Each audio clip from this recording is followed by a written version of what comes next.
Welcome back into the College Football Every Game on the Board podcast with the back half of the Week 2 card with our next handicapper up, Mid-Major Matt. Mid-Major Matt, welcome to the pod. How are you?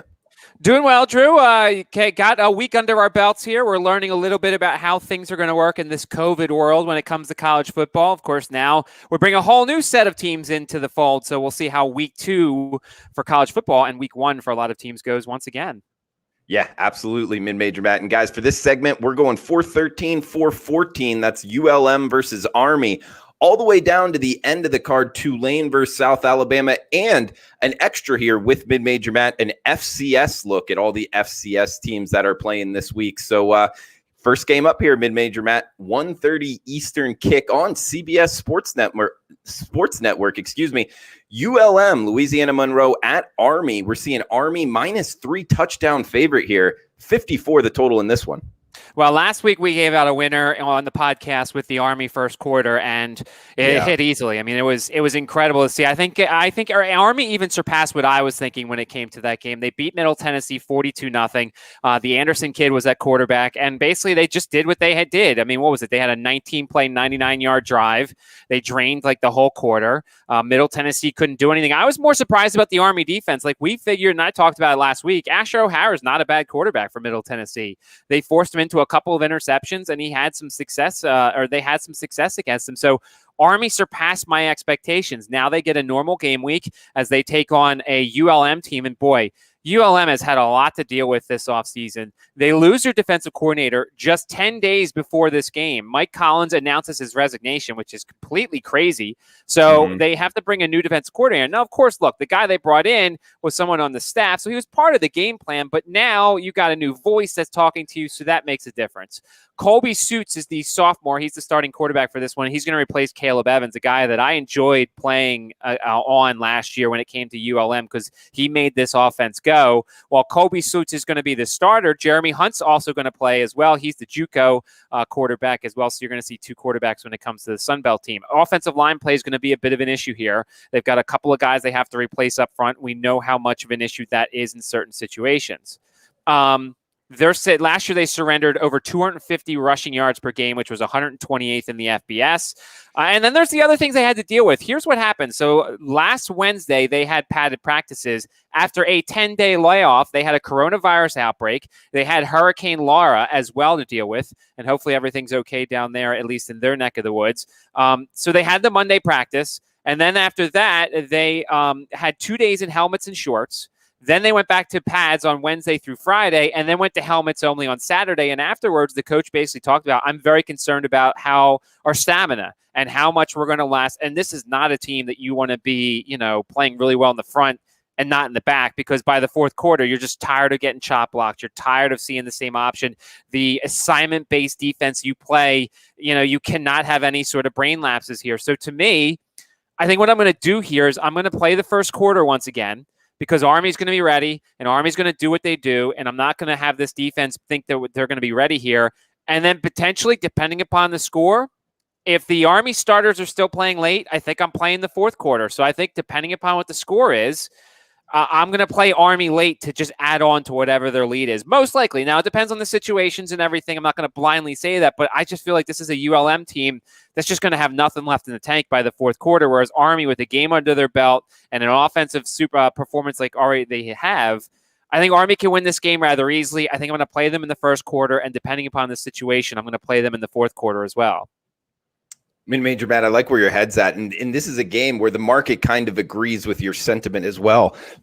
Excuse me. We got a 7-point move here from the opener to where we're seeing it now. That's on Army, up from 2 touchdown favorite to 3 touchdown favorite over ULM. And I think that does speak to the fact of, the influx of what's going on with the ULM defense, what they had to deal with preparing for this option attack. So, we have seen a move here on the Army Black Knights. Next game up, we got another Sun Belt foe here, Louisiana Lafayette. Louisiana, I believe, is how they're being called as of now, Mid-Major Matt. And they're going to Ames, Iowa, at Iowa State here. We're seeing Iowa State -11 in the hook, 57 the total. This is a fascinating matchup, Mid-Major Matt. Arguably the best Sun Belt team here against a lot of people's sleeper team in the Big 12, talking about the Cyclones.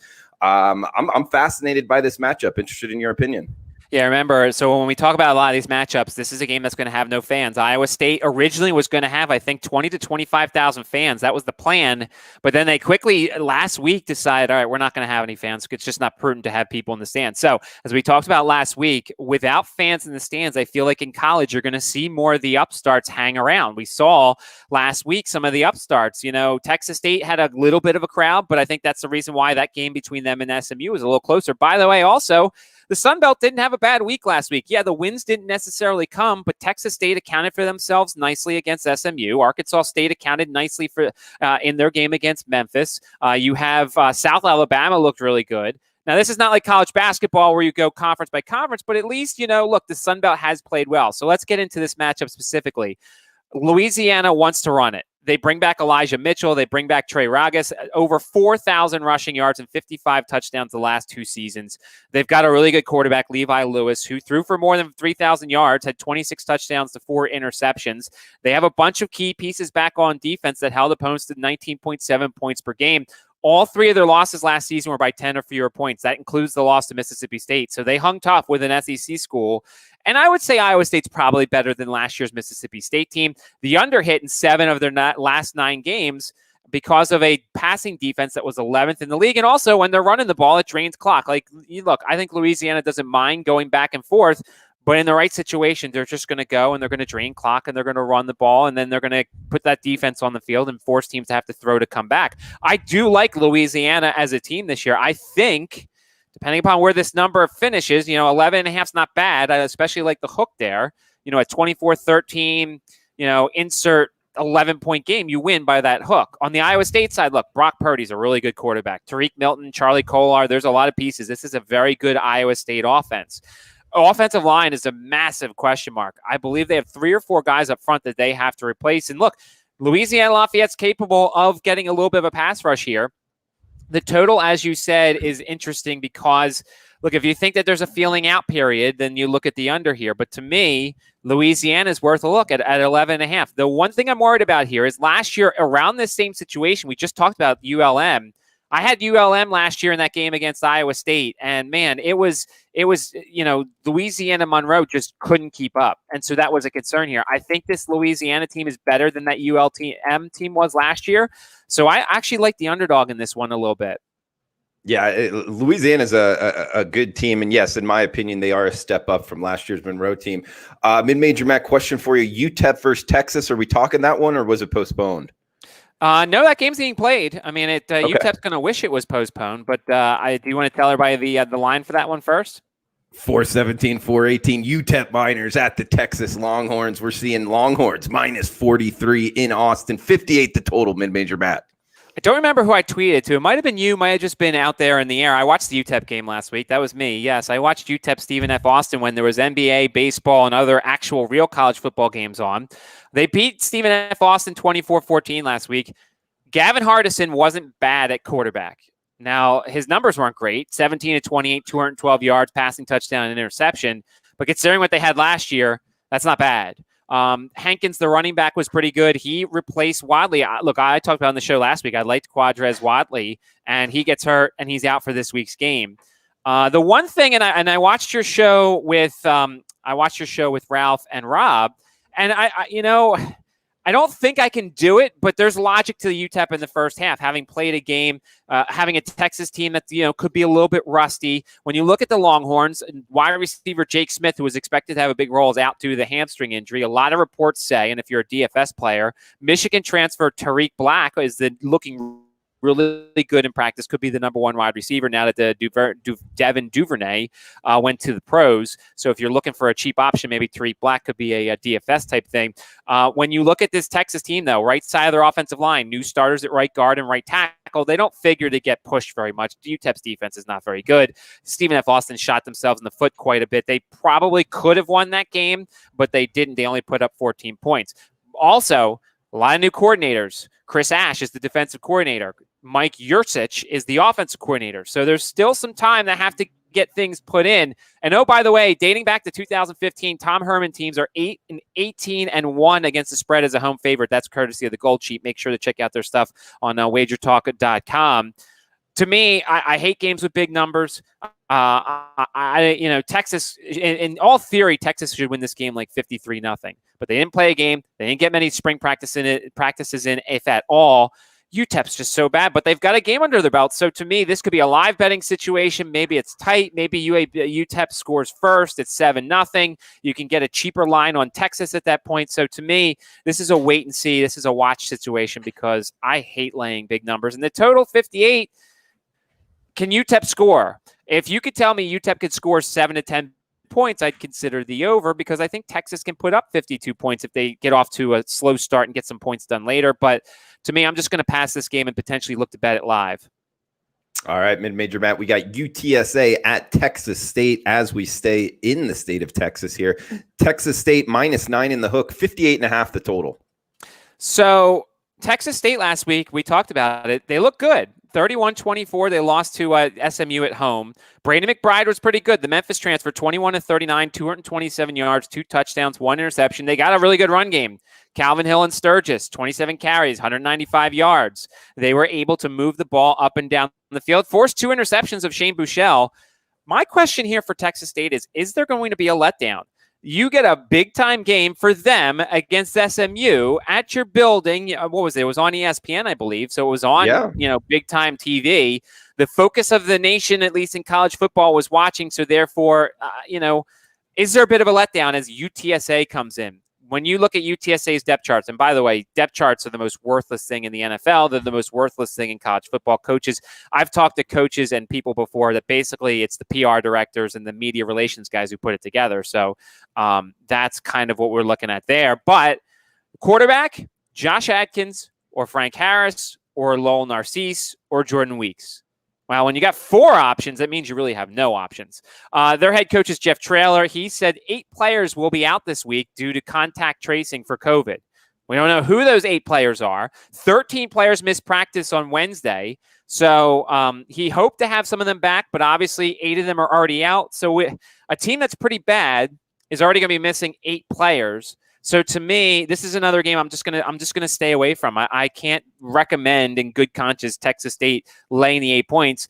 If you maybe want to take them first quarter and hope that there's not a letdown, but to me, there's a chance there's a hangover. They get UTSA coming in. I don't sense there's any sort of rivalry between these two teams. So to me, if you're dying to play this game, maybe play Texas State in the first quarter. Hope there's no letdown. Hope there's some rust for UTSA. Maybe Brady McBride puts up an early touchdown and you win that game. But to me, I'm staying as far away from this contest as possible.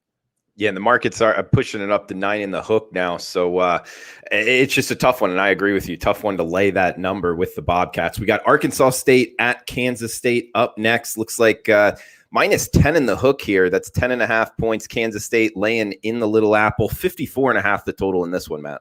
Arkansas State got us the cover last week. That was one of our wins as they, get that cover 37-24 in the loss to Memphis. And you can argue that they probably should have won that game. The onside kick didn't work out, left Memphis a short field. There were some drop passes. There was some things that did not go Arkansas State's way.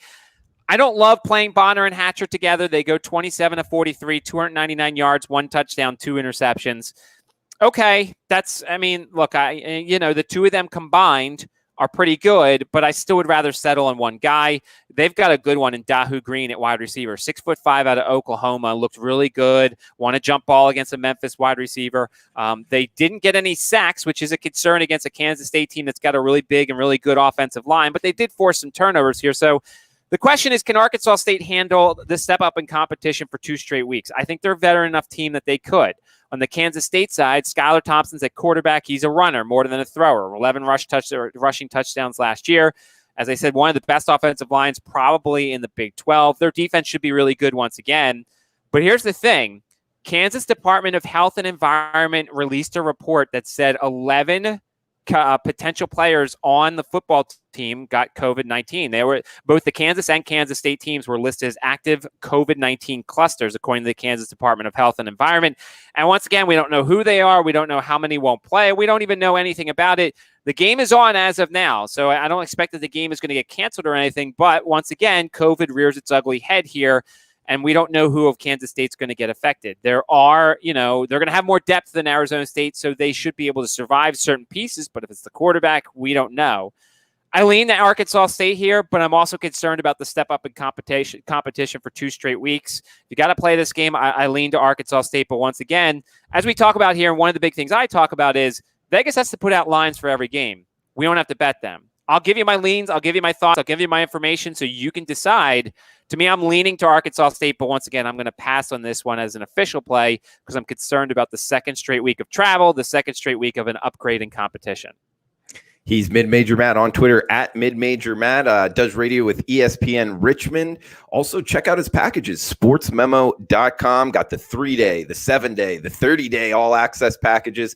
So, and also Mid-Major Matt, $2 handicapper this week at sportsmemo.com. So all of that available at the website. Check them out. We got one game left here, Mid-Major Matt. Talk about a regional rivalry. We got it here with Tulane versus South Alabama. 52.5 the total.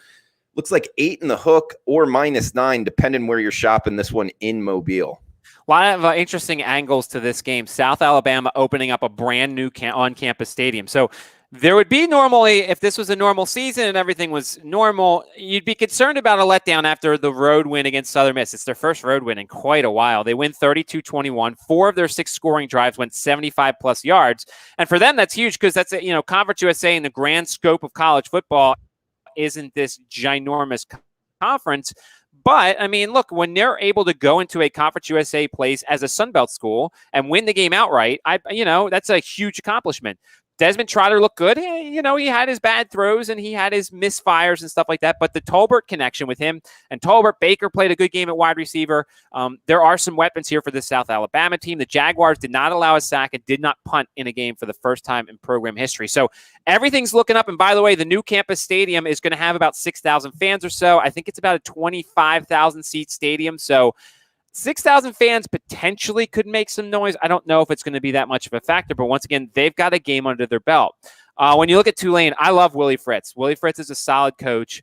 Tulane's got 5 starters back on offense, 7 on defense, and 2 specialists. Their starting quarterback will be the Southern Miss transfer, Keon Howard, who provides a little bit of mobility with the legs and has a decent arm. But this is a team that got a bunch. I believe it's at least a half a dozen FBS transfers. Wide receiver Michael Jones came over from Oklahoma. They got an Oklahoma State linebacker. They got a Florida State cornerback. So there will be some high Power 5 talent on the side of Tulane. Tulane's defensive line has combined for 101 career starts. They rank 27th nationally in red zone conversion percentage at almost 90%, which is pretty ridiculous. Normally, I'd look at the home dog here.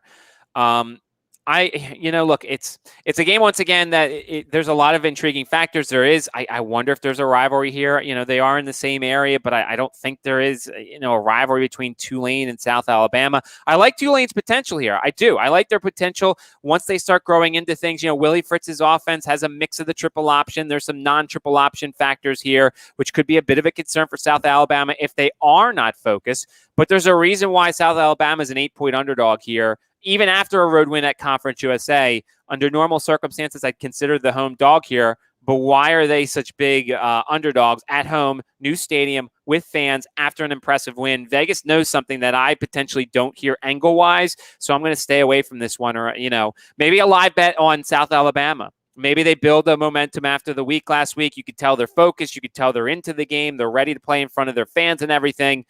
But I think the pregame action, I don't have anything right now. Yeah, this is a tough one to power rate for me as well, Mid-Major Matt, because the market was off on USA in the first game. So how do you relate that into game 2? Is that more on Southern Miss or South Alabama? That's a question in itself. And then you talk about Tulane and all of their transfers they bring in.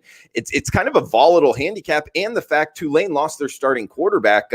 Talk about transfers. He was a transfer from LSU, the lefty. He was really good. So it's kind of tough to gauge how their offense is going to be under their new transfer quarterback, who is also very good at Southern Miss, interestingly enough. So kind of a lot of moving factors here.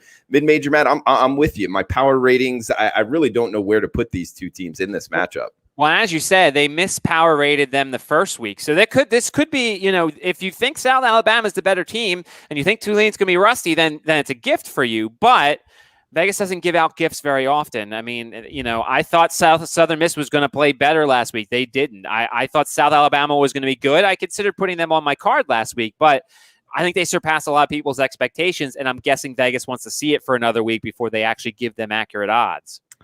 This is the College Football Every Game on the Board podcast, getting good analysis from people like Rob Vino and Mid-Major Matt, who obviously knows his college football and knows the FCS level college football. It's not only FBS when Mid-Major Matt is on. So Mid-Major Matt, this is a special section here. We finished off the normal College Football Every Game on the Board podcast that has been going for the last 20 years. But since you've been on, we have started a little bit of an extra section here of FCS looks. So for your section, I'll throw it over to you, man. What are you seeing at the FCS level?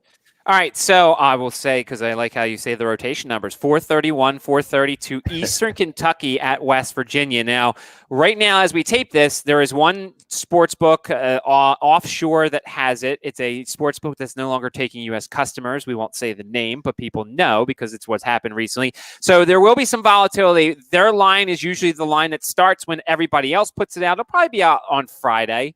So, at least use their line as a baseline. West Virginia, about a 40.5 point favorite. The total is about 55.5 or so. Eastern Kentucky looked terrible last week. We gave out the winner. Eastern Kentucky's under team total points. Of course, that wasn't available in too many books, but if your book did have it, then you won. They lost 59-0. The Grant Wells kid is good, but he looked a lot better than he probably should have against Eastern Kentucky. They managed just 7 first downs, only 47 plays, 31 of them were running plays.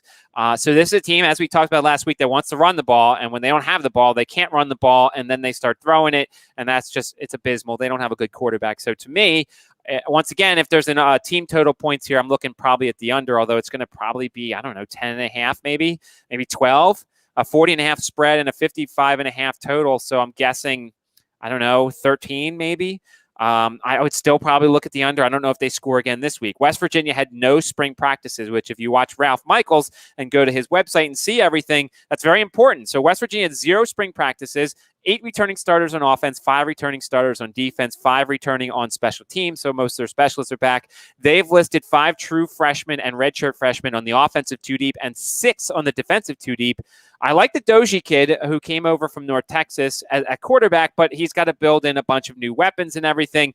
West Virginia can name their score here. I'm a little concerned about their defense, but I think Eastern Kentucky's under team total points is the way to go here. I don't know, Drew, if you have thoughts on the West Virginia side of this, what are your expectations for West Virginia this year? I mean, you bring up the quarterback, Daggy, or is it Dogie? Whatever it is. Yeah, no, he's good. I mean, I have him circled as bet on. I mean, especially in that offensive system. Laying anywhere from 35 to 40 points, there really isn't a market. We're just kind of guessing at that right now. So, I lean West Virginia, but I really haven't done my research on EKU. Oh no, I'm going to get the FBS perspective as well from you there, Drew, for these games. So that way we can balance it out. I think West Virginia is a little bit underrated in the betting marketplace. I really do. All right, 433, 434, the Citadel at South Florida. South Florida about 20.5 point favorite, over under 56.5. No fans in the stands in South Florida for this one. We'll start out with the FCS team. 20 starters back, 10 on offense, 9 on defense, 1 special teams. They are a triple option team. So that is good in that it's not your conventional preparation, but it also, if you're USF, you have extra time to prepare. 2019, the Citadel went into Atlanta, Georgia, beat Georgia Tech 27-24 in overtime. Last year, they lost 28-21 to ranked Towson in the FCS. They beat Furman 27-10, and they lost to Wofford 31-11. So I think ranked FCS schools are on par a lot of times with AAC schools and things like that. That's why I threw that out there. One thing that hurts the Citadel is running back Alex Ramsey is opting out. The funny story about him is he transferred from VMI. He was the FCS leader in rushing touchdowns. It's very odd to see somebody go from VMI to the Citadel. They play each other for the Silver Shako. It's a huge rivalry game. He goes from VMI to the Citadel, opts out, and as well as the starting slot back, Dante Smith. So a little bit of continuity issues in the backfield for the Citadel, but quarterback Brandon Rainey's back. He had 2,100 total yards and 30 touchdowns. 4 offensive linemen are back. There's a lot of reasons to like the Citadel in this matchup. Potentially 20.5 is a solid number here. I'm potentially looking that way. On the USF side, they beat South Carolina State 55-16 in their FCS game last year. but they got smoked by Navy last year in the triple option game, 35-3. Most likely, it looks like Jordan McLeod's going to be the starting quarterback, 12 touchdowns, 8 interceptions last year, has some mobility, tied the team lead with 4 rushing touchdowns, completed 55.4% of his passes. When you look at this rush defense, though, in 2018 and 2019, they ranked 122nd on 114th. They allowed 17 100-yard rushing efforts over that 25-game span. And after one of their last scrimmages, their defensive coordinator, Glenn Spencer, basically said, quote, "I've got concerns. Last scrimmage, we had way too many missed tackles, too many missed assignments, and depth." So there are some concerns here from South Florida. But there's Jeff Scott's the head coach there, so there's a new offensive system in place. There's some optimism around the offense. We saw what Clemson did on offense, and they're hoping to bring that over to South Florida. But 20.5 seems a lot of points here with a methodical Citadel team who won't be afraid. What do you think about South Florida this year, there, Drew? I have them circled, bet on. I like the new coaching staff. You bring up McLeod, the quarterback. I think that he's underrated, really good athlete. And as the season went on, he got a lot better. And the team didn't quit last year. That's always a good sign. I actually might be on USF for a little bit here in this FCS FBS matchup. Well, we'll see. Well, and once again, this is the number's 20.5 right now in one book. Once it gets released to other books, there'll definitely be some movement. So I have a feeling that money will come in on the Citadel. So if you like South Florida, I'd wait. If you like the Citadel, the moment your book opens it up, I'd considering hammering it because I don't think there's going to be public money coming in on South Florida. All right, next one, game 3 of the group. 435, 436, Campbell and Georgia Southern. Georgia Southern about a 34.5 point favorite, 58.5 the total, 25% capacity in fans of this one. All right, Campbell on the Camel side. Last year in their FBS game, they lost 43-14 at Troy.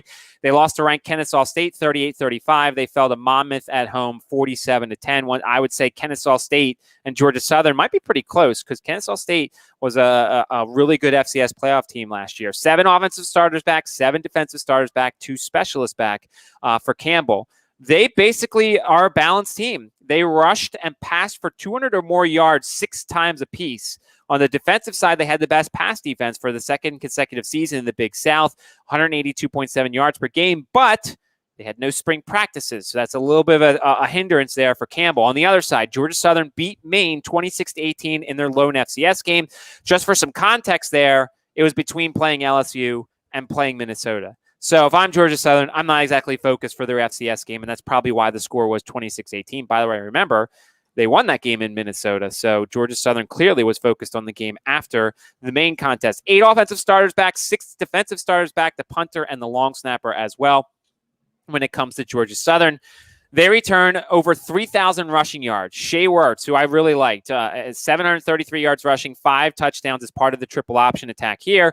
Wesley Kennedy, J.D. King also returned. They both had over 800 yards rushing and 19 touchdowns combined. They also had a little bit of an issue with coronavirus during their offseason. Their coach talked about they basically had their whole offensive line thrown into quarantine. They had some trouble with their defensive backs being in quarantine, had to suspend practice for a little bit a week ago. So that's going to hurt a little bit, especially when you've got a triple option team. It helps that they're a veteran triple option team, but there was a little bit of a continuity issue when it came to practice and consistency. So to me, this is a stay away game here. I think Georgia Southern is capable of running away with this game, but I'm not going to play this game. As I say, they have to line every game. We don't have to play it. I'm guessing you don't have anything on Georgia Southern, Drew?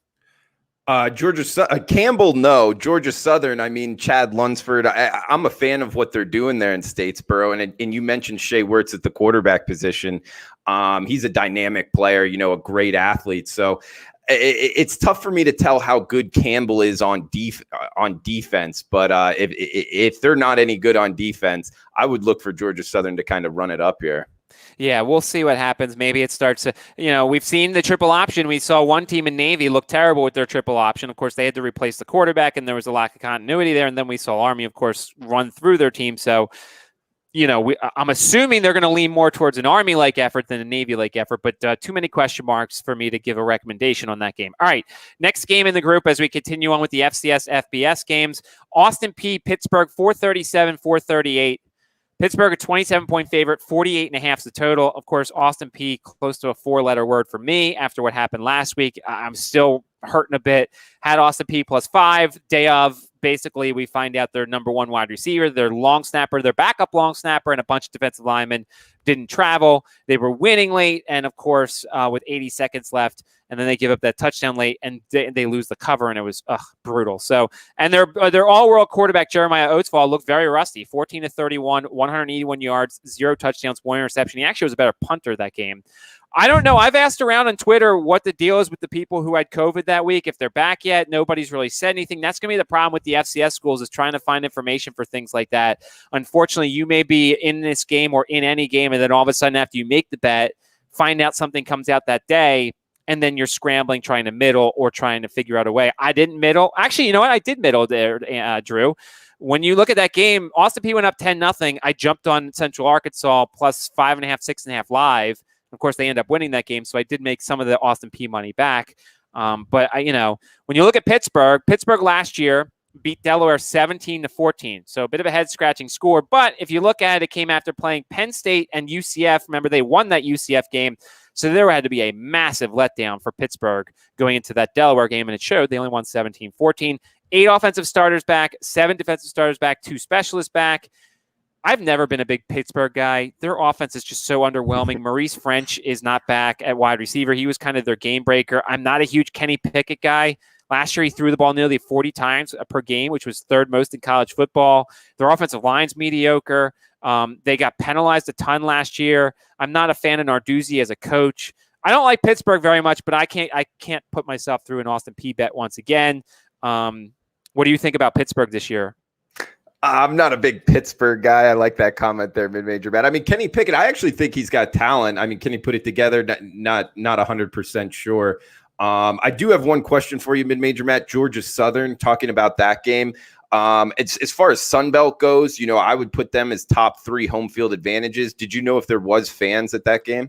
25% capacity for that game. So okay. I don't know if that's enough to make a difference, because I'm guessing also, as well as this 25%, what was it? There was a bunch of the games where they had capacity, but they were so far apart. I don't know. Some of those, the Texas State, what they have, like 500 fans there. It was a little loud. I mean, maybe it was just the TV pumping up a little bit, but I feel like for the most part, Drew, I'm going to have to not factor in home field advantage based off of fans for the most part this year. I just feel like unless you're going to have 50% and upwards and you have a small stadium for 50%, 25% is not going to do anything for me. How about you? I mean, it's interesting that you bring up the Texas State game, because in that situation, I actually didn't think it hurt them very much at all, because a normal Texas State game over the last couple of years, that's about what they'd have anyway, if not less. So I think that it was a normal home field advantage for them. In situations like this, where Georgia Southern, no, they're a team in the Sun Belt that packs out their stadium there in Statesboro. It's a really good atmosphere if you know Sun Belt football. And this is going to hinder them, no doubt about it. So it would affect the handicap for me. And guys, obviously, we got Felder in the chat box saying mid-major Matt bringing the heat. Yes, Rashawn Brown, welcome in as well. And Big Sky War Eagle to you. Thanks for the shout out about the good show. Mid-major Matt, guys, you can find him at sportsmemo.com. I believe his FCS packages will be included in his college football packages. Matt, correct me if I'm wrong. Yep, they'll be up as soon as they are more populated. I'm not going to use the one book that most of us can't use anyway. So when they start showing up, they'll start showing up on my feed. And also, as we talk about for the All Access, and I'll be completely honest, to me, if you want to join me, shorter the better, 3 or 7, because I'll admit there's some volatility to my gambling. I get hot streaks, I get cold streaks, but the thing is, I posted a play already for my clients for Saturday that the number is really good right now. I don't think it's going to stay there by Saturday. So to me, if you join me 3 days or 7 days, you get a weekend. If it's a great weekend, then you join on for another 3 or 7 days. And if it's a bad weekend, then you can get away and go somewhere else. But to me, especially in college and pro football, Drew, there's going to be COVID stuff. There's going to be injuries. There's going to be late breaking news. And so you don't have to worry about getting my plays that day. If you're a client, the moment I put it up, you'll get emailed the play and you'll be able to get the best number or the best information. I have detailed write-ups for the most part for most of my plays. All right. He's Mid-Major Matt on Twitter at Mid-Major Matt. Check him out, sportsmemo.com, 3 day, 7 day, 30 day, whatever you want to go with Mid-Major Matt. He's a great choice. Obviously knows his college football. Mid-Major Matt, I'll throw it back over to you. We got about 5 minutes left. And I'm not going to be able to add a lot on these FBS, FCS matchups the rest of the way, man. So have at it. Well, you'll be able to add for the FBS side because it's two Big 12 schools. We'll keep going. 439, 440, Missouri State at Oklahoma, 42.5 the number, although I think it actually went up to 44.5, over under 66.5. I'll take the Missouri State side.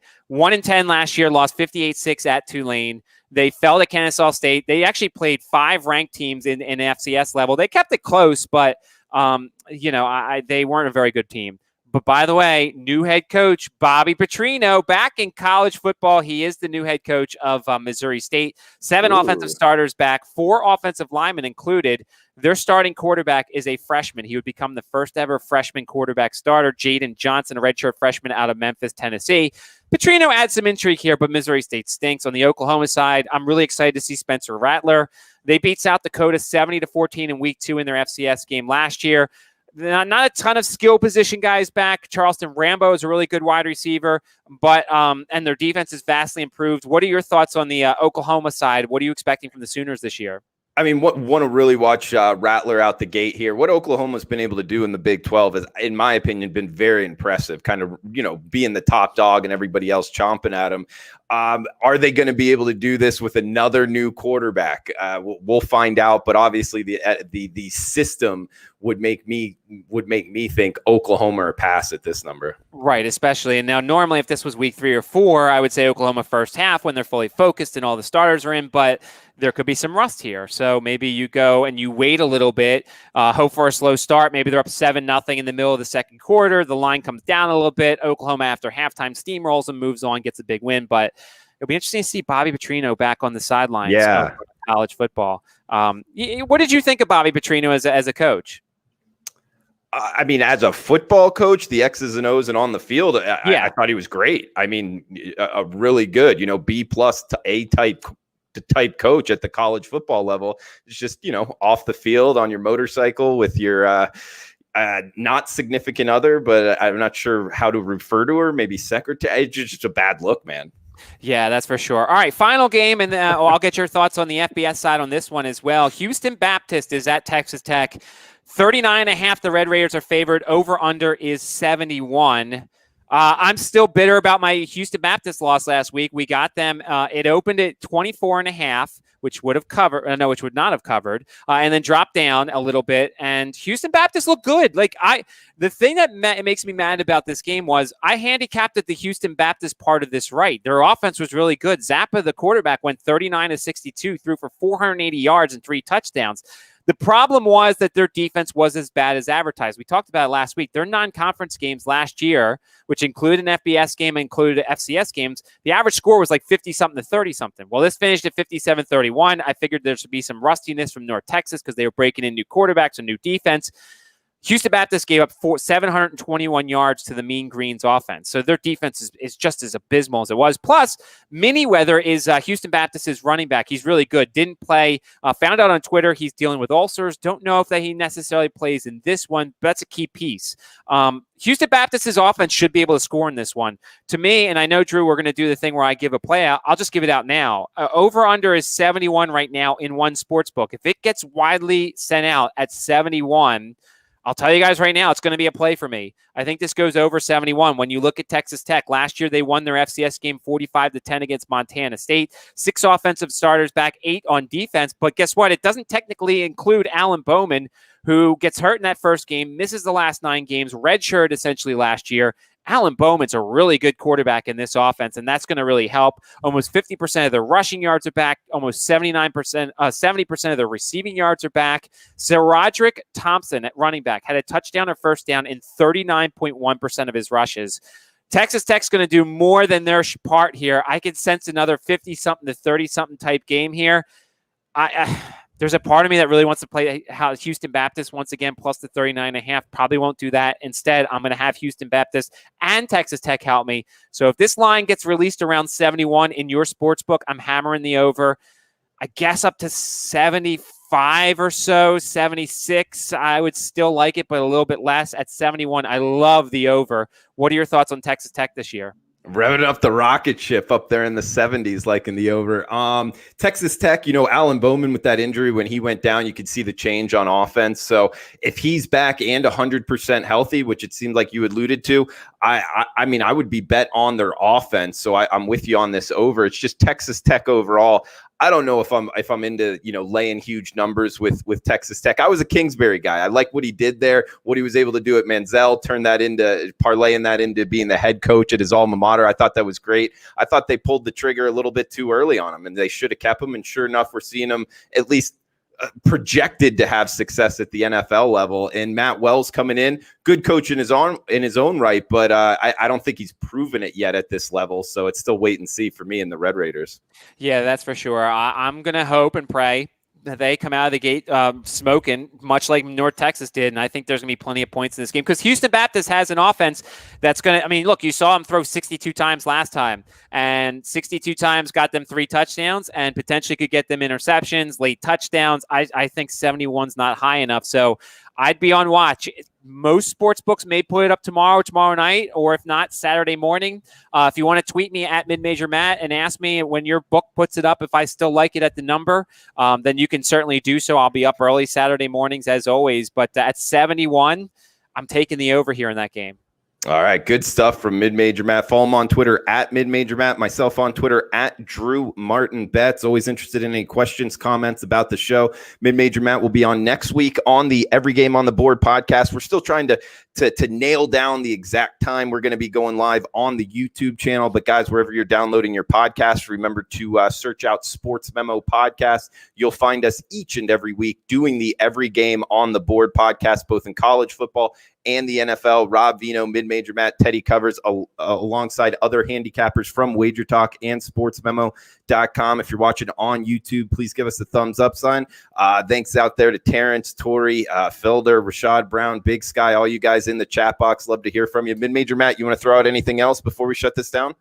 2 things. One, Tori asked for leans tonight. I didn't play anything officially. I leaned to the over. If Miami's offense works tonight, UAB should score and Miami should score, or they'll go 3 and out really quickly. But the question is, how long will it take Rhett Lashley's offense to be in place? Miami lost a lot on defense, so I leaned to the over. I didn't officially play anything. I might be looking live. And by the way, the other reason why it's good to follow me and Drew on Twitter is if there is COVID news and we have to get out of a bet. Let's say you bought the Austin P bet last week.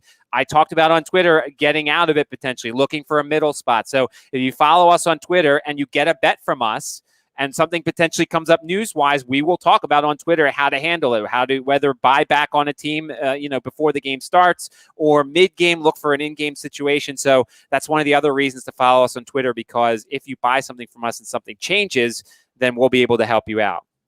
All right, Mid-Major Matt, check him out, sportsmemo.com, all of his packages, free plays, and mainstay here on the Every Game on the Board podcast. Abby, thank you for the shout out saying greatest show. We really recommend it. My favorite college football Every Game on the Board. Also, Johnny asking what times. It looks like we're going to go with 10:30 a.m. Pacific for the first section, the second section at 11 a.m. Pacific. But stay tuned on Twitter at Drew Martin Betts, at Sports Memo, at Mid-Major Matt to continue it. But it looks like Thursdays going forward at 10:30, and then the second section at 11:30 a.m. Pacific time, guys. For Mid-Major Matt, I am Drew Martin. Actually, Mid-Major Matt, the best play on the board, FBS, FCS. Let's keep this rocking. You're going with the over in the Houston Baptist Texas Tech game? At 71, I love it. As I said, if your book opens it up and it's a different number, tweet me at Mid-Major Matt. Chances are I'll probably like it, but I would just say pull back a little bit, play it a little less if it's not that 71 number.